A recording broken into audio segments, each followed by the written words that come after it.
Assalamualaikum warahmatullahi wabarakatuh. Perkenalkan, nama saya Arif Zubair Julamsa.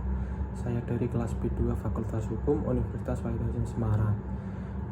Di sini saya akan mempresentasikan tugas hukum internasional yang dimana yaitu bertemakan tentang bentuknya pengakuan terhadap hukum internasional.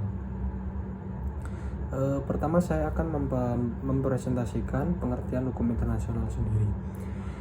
Hukum internasional merupakan hukum yang utamanya dibentuk berdasarkan persetujuan negara-negara untuk membahas apa yang dimaksud dengan negara sebagai subjek utama hukum internasional sendiri.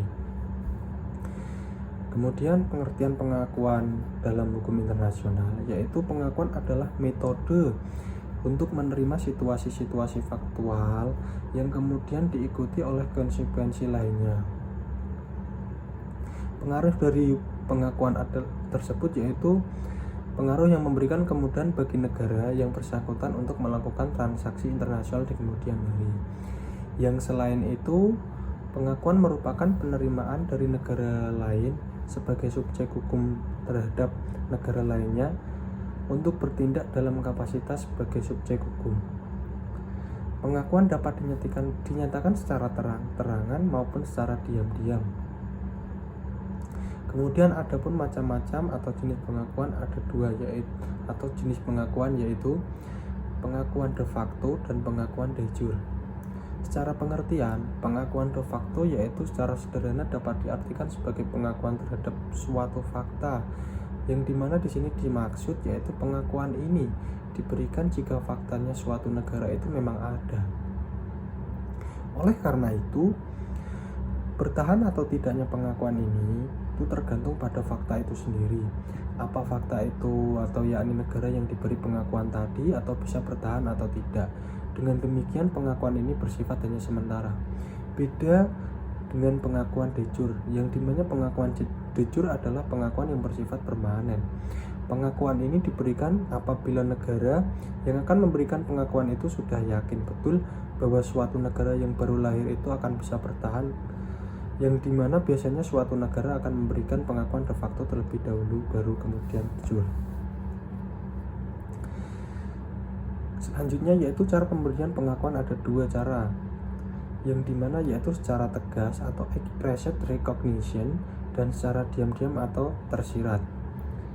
Pengakuan secara tegas maksudnya di sini yaitu pengakuan itu diberikan secara tegas melalui suatu pernyataan resmi.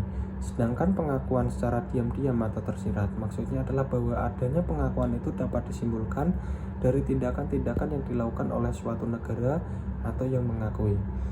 Bentuk-bentuk pengakuan yang baru saja kita bicarakan adalah pengakuan terhadap suatu negara dalam praktik hubungan internasional hingga saat ini. Pengakuan tersebut ternyata bukan hanya diberikan terhadap suatu negara. Ada berbagai macam bentuk pemberian pengakuan, yaitu termasuk pengakuan terhadap suatu negara.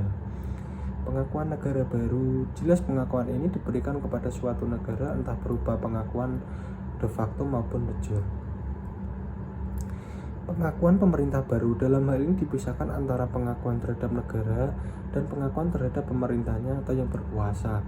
Hal ini biasanya terjadi jika corak pemerintahan yang lama dan yang baru sangat kontras perbedaannya. Pengakuan sebagai pemberontak, pengakuan ini diberikan sebagai kelompok pemberontak yang sedang melakukan pemberontakan terhadap pemerintahannya sendiri di suatu negaranya sendiri. Kemudian pengakuan beligeransi. Pengakuan ini mirip dengan pengakuan sebagai pemberontak, namun sifat pengakuan ini lebih kuat daripada pengakuan sebagai pemberontak. Pengakuan yang kemudian yaitu ada pengakuan sebagai bangsa.